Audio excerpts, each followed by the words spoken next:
Baik, selamat siang Pak Kalis dan juga teman-teman sekalian. Sebelumnya kami dari kelompok 10 mengucapkan terima kasih atas waktu dan kesempatan yang diberikan kepada kelompok kami.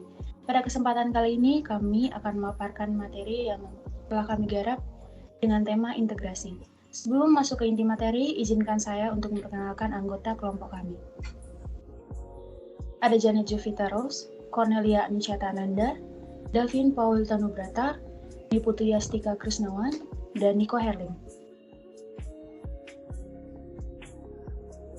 Manusia merupakan makhluk sosial, yang artinya manusia tidak bisa hidup tanpa dampingan dari manusia lainnya. Namun sayangnya dengan adanya globalisasi, manusia semakin jadi pribadi yang individualis. Adanya teknologi justru membuat hubungan yang dekat semakin jauh. Akibatnya, banyak sekali kasus negatif yang terjadi di Nusantara, terutama dalam hal integrasi nasional. Negara Indonesia memiliki berbagai macam perbedaan, baik dari segi budaya, agama, adat istiadat, suku, bahasa, dan lain sebagainya. Dalam menyikapi perbedaan ini dibutuhkan integrasi. Secara garis besar menurut KBBI, integrasi adalah pembaruan hingga kesatuan yang utuh atau bulat. Atau dengan kata lain, integrasi merupakan bentuk penyatuan berbagai macam perbedaan yang ada.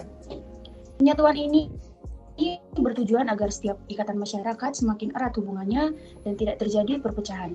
Oleh karena itu, sangat dibutuhkan pemahaman yang lebih pada integrasi sosial dan penanamannya pada kehidupan sehari-hari. Selanjutnya, sebelum kami masuk ke dalam pembahasan yang lebih dalam mengenai topik utama yaitu integrasi, saya akan memaparkan pendapat para ahli mengenai apa arti integrasi menurut pendapat mereka. Yang pertama adalah pendapat Jeroen Weiner. Menurut beliau, integrasi adalah sebuah proses untuk menyatukan berbagai kelompok budaya dan sosial masyarakat ke dalam satu kesatuan wilayah demi mewujudkan pembentukan identitas nasional. Yang kedua adalah pendapat dari Dr. Nazaruddin Samsudin. Integrasi adalah sebuah proses tentang suatu penyatuan terhadap bangsa yang terdiri dari semua aspek kehidupan, mulai dari aspek politik, aspek ekonomi, aspek budaya, dan aspek sosial. Kemudian yang ketiga mengenai pendapat Sujanti Dwiwadono. Integrasi adalah suatu cara untuk menjaga kelestarian nasional yang bisa didamaikan dengan suatu hak yang berupa menentukan nasib sendiri. Kemudian yang terakhir mengenai pendapat Safruddin Bahar. Integrasi adalah cara untuk menyempurnakan suatu jalan atau tujuan dengan cara menyatukan setiap unsur bangsa yang sudah mulai terpisah-pisah. Kemudian selanjutnya, berdasarkan literatur yang sudah kelompok kami kumpulkan, kami menyimpulkan beberapa poin mengenai integrasi. Yaitu yang pertama, integrasi berasal dari bahasa Inggris, yaitu integration, yang berarti kesatuan atau pembulatan. Selain itu, integrasi juga bisa diartikan sebagai suatu metode untuk mengordinasikan berbagai fungsi, bagian-bagian, dan tugas yang ada pada suatu pekerjaan. Dengan kata lain, integrasi merupakan suatu cara untuk kerjasama yang tidak saling bertentangan demi mencapai suatu tujuan. Sementara itu, integrasi biasanya juga diartikan sebagai suatu keadaan yang aman, di mana setiap kelompok, suku bangsa, dan ras bisa hidup bersama-sama dengan mempertahankan setiap kebudayaannya masing-masing.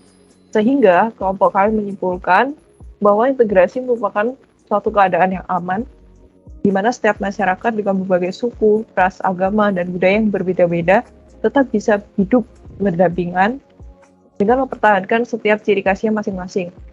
Oleh karena itu, agar seluruh masyarakat Indonesia dapat hidup berdampingan tanpa meninggalkan ciri khas atau perbedaan dari setiap individunya, dibutuhkan kesadaran bagi setiap masyarakat Indonesia untuk saling menghargai, memahami, dan menghormati, sehingga dapat mengurangi risiko terjadinya suatu konflik yang bisa saja menimbulkan perpecahan. Nah, dalam terbentuknya integrasi ini terdapat macam-macam karakteristik masyarakat majemuk. Nah, sebagian anggota masyarakat ini bisa kurang memiliki loyalitas kepada kesatuan masyarakat secara keseluruhan. Loyalitas tinggi lebih diberikan kepada kelompoknya. Hal ini menyebabkan kelompok-kelompok di dalam masyarakat majemuk itu berpotensi kurang memahami satu dengan yang lainnya.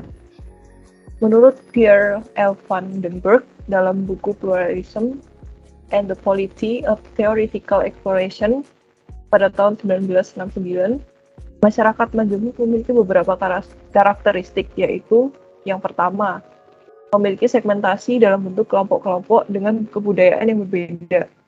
Yang kedua, mempunyai struktur sosial yang terbagi-bagi pada lembaga-lembaga non-komplementer. Yang ketiga, kurang mengembangkan kesepakatan bersama atau konsensus di antara para anggotanya terhadap nilai-nilai dasar. Yang keempat, lebih sering mengalami konflik.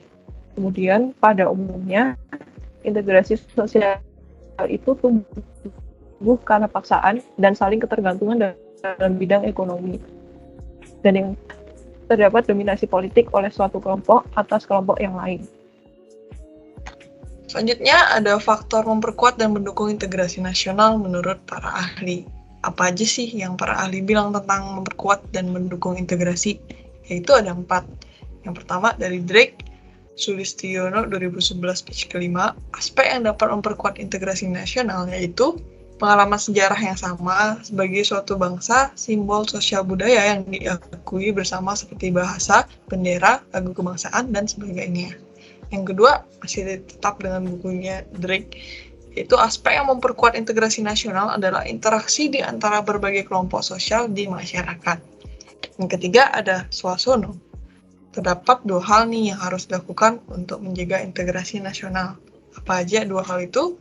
Yang pertama, meningkatkan pemahaman baik dari segi kedalaman maupun dinamika dari segi multikultural Indonesia. Yang kedua, menciptakan dan menyeimbangkan mutualisme sebagai wujud doktrin kebersamaan berdasarkan kekeluargaan atau mutualism and brotherhood dalam kehidupan berbangsa dan bernegara. Yang terakhir ada Collingwood. Pemahaman sejarah akan memberikan nilai lebih kepada pembentukan sikap dan perilaku siswa dalam kerangka memahami kondisi masyarakatnya di masa sekarang dan masa yang akan datang. Tentu dong, masyarakat itu juga harus tahu bagaimana sih sejarahnya itu dari dulu sampai awal agar kita asik. Selanjutnya akan saya jelaskan. Next slide. Yang pertama, apa sih faktor yang mempengaruhi terbentuk integrasi? Ada 2 nih. Yang pertama, faktor pendukung integrasi nasional. Tentu rasa senasib dan seperjuangan itu penting dong, yang dimiliki masyarakat Indonesia oleh faktor sejarah gitu misalnya. Gimana sih perjuangan para pahlawan dan masyarakat Indonesia demi mewujudkan kemerdekaan Indonesia hingga kita bisa merdeka sampai sekarang ini. Hidup damai dan sejahtera. Karena itu integrasi itu penting. Yang kedua, rasa cinta tanah air.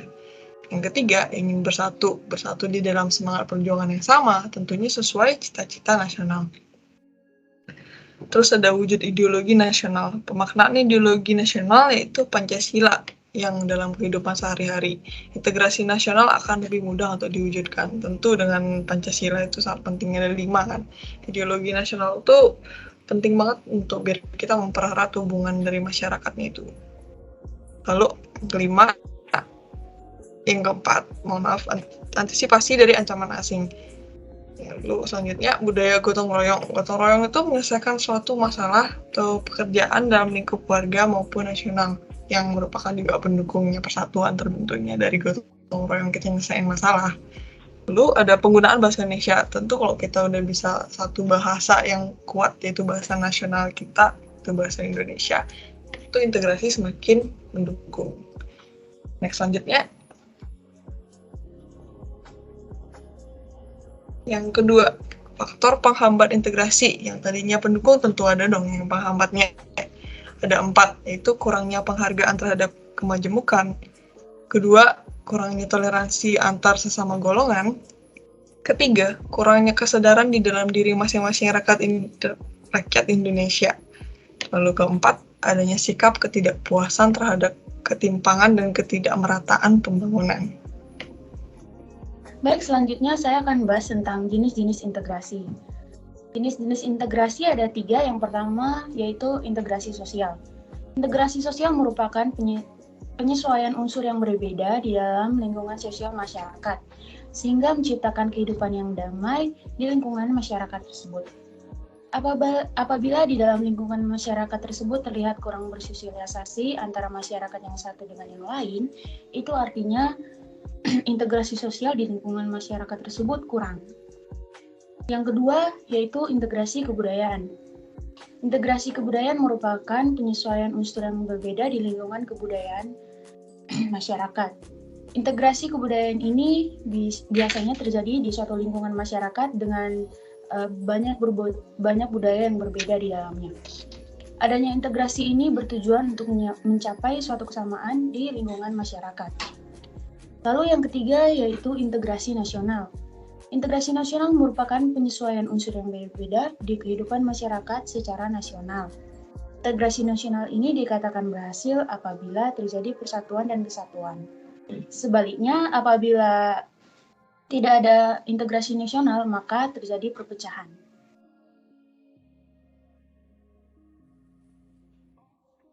Contoh penerapan integrasi nasional bisa dilihat pada berbagai bidang dan lingkungan, baik dari bidang politik, ekonomi, sosial budaya, serta pertahanan dan keamanan. Lalu di lingkungan, ada di lingkungan keluarga, sekolah, atau masyarakat. Dan juga dapat ditemui contoh-contoh integrasi nasional dalam kehidupan sehari-hari. Nah, contohnya itu adalah integrasi nasional di keluarga, yaitu saling menghormati pendapat antar sesama anggota keluarga, lalu mengutamakan kepentingan bersama dalam keluarga dibandingkan kepentingan kita sendiri, lalu menghargai perbedaan selera atau kesukaan antar anggota keluarga. Lalu, contoh integrasi nasional di sekolah, berbuat baik pada teman tanpa membeda-bedakan, lalu menghargai perbedaan pendapat antar teman, dan menghormati guru atau tenaga didik lainnya atau yang lebih tua di sekolah. Lalu contoh integrasi nasional di masyarakat, menerapkan sikap toleransi antar umat manusia dan beragam di masyarakat, lalu menghargai kebudayaan dari suku, ras, dan lainnya dalam lingkungan kita. Baru kita harus saling membantu antar sesama. Lalu contoh integrasi nasional dalam kehidupan berbangsa bernegara, yaitu kita dapat mengambil contoh yang mudah seperti mematuhi rambu-rambu lalu lintas, menumbuhkan sikap patriotisme dan cinta tanah air, lalu terjadinya proses akulturasi budaya yang hasilnya pencampuran antar dua budaya yang berbeda. Lanjutnya. Baik, kita sudah sampai di penyimpangan integrasi. Nah, integrasi ini dapat dibagi jadi dua, yaitu nasional dan bidang sosial dan kebudayaan. Nah, di bidang nasional ini terdapat beberapa penyimpangan integrasi yang bisa terjadi, yaitu yang pertama ada konflik kepentingan. Nah, di mana lebih mementingkan diri sendiri daripada kepentingan umum. Ini biasanya terjadi di kalangan pemimpin yang biasanya mementingkan untuk membeli apa yang untuk dirinya sendiri daripada untuk kepentingan umum. Nah, next, di pembalasan dendam ini terjadi karena rasa kekecewaan yang mendalam terhadap orang lain. Ini biasanya untuk membalas dendam antara manusia ini dan manusia yang lainnya gitu.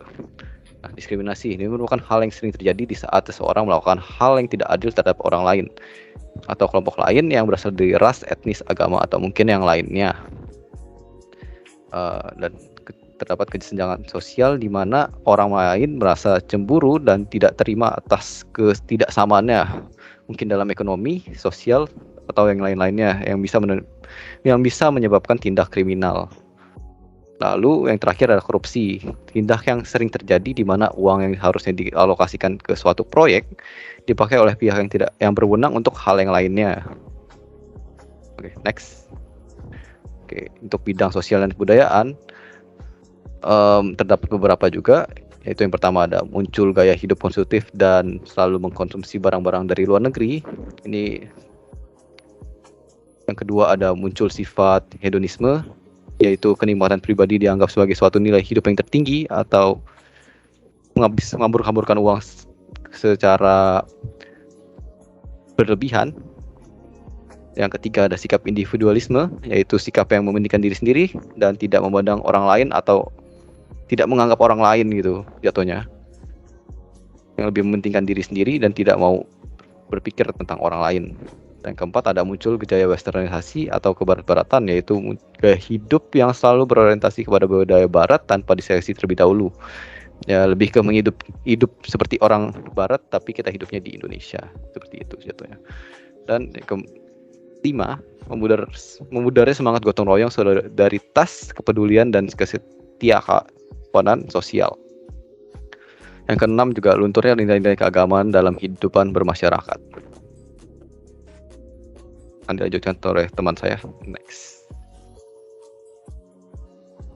Baik, selanjutnya adalah kesimpulan setelah kita mendengar beberapa paparan dari teman-teman. Kesimpulan yang dapat kami ambil yaitu yang pertama, terdapat syarat untuk menerapkan integrasi. Yang pertama itu terpenuhinya kebutuhan setiap anggota masyarakat oleh anggota masyarakat lainnya. Yang kedua, terciptanya kesepakatan bersama mengenai berbagai norma dan tradisi yang berlaku di masyarakat, serta nilai-nilai sosial yang dilestarikan untuk dijadikan pedoman. Yang ketiga, nilai dan norma sosial yang ada dijadikan sebagai aturan baku dalam melangsungkan proses integrasi nasional. Kesimpulan selanjutnya yaitu dalam menerapkan integrasi nasional, banyak manfaat yang akan didapatkan, seperti yang pertama itu menumbuhkan kesetiaan nasional, yang kedua menciptakan kesetiaan baru terhadap identitas nasional, yang ketiga menumbuhkan rasa nasionalisme, keempat menumbuhkan rasa cinta tanah air, yang kelima menumbuhkan semangat persatuan dan kesatuan, yang keenam menumbuhkan rasa tenggang rasa, toleransi, gotong royong, dan solidaritas. Dan yang terakhir yaitu menghargai perbedaan. Lalu, apa pentingnya integrasi nasional dalam kehidupan bermasyarakat? Nah, integrasi sangat penting diwujudkan dalam kehidupan bermasyarakat, khususnya di Indonesia dikarenakan Indonesia termasuk negara yang masih berkembang. Berkembang dalam pemahaman mudahnya adalah bangsa ini masih mencari jati dirinya. Nah, integrasi sangat penting dikarenakan dapat menyatukan berbagai perbedaan yang ada di Indonesia, apalagi dengan masuknya arus globalisasi yang menjadikan masyarakat Indonesia banyak terpengaruh dan kurang menyadari bahwa pengaruh globalisasi juga memberikan dampak buruk bagi pola pikir dan pola hidup masyarakat. Oleh karena itu, masyarakat Indonesia harus memiliki rasa toleransi terhadap sesama untuk menghindari terjadinya konflik berkepanjangan yang bisa saja merugikan Indonesia.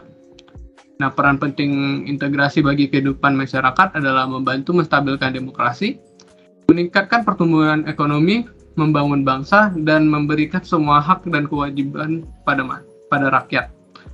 Ketika integrasi telah terlaksana dengan baik di lingkup masyarakat, hal tersebut dapat memicu setiap individu untuk bekerja sama membangun sistem yang dapat meningkatkan kemakmuran rakyat dan bangsa.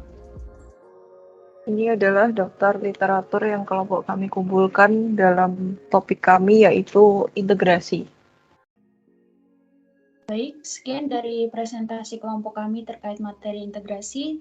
Mohon maaf apabila ada salah kata. Selamat siang dan terima kasih.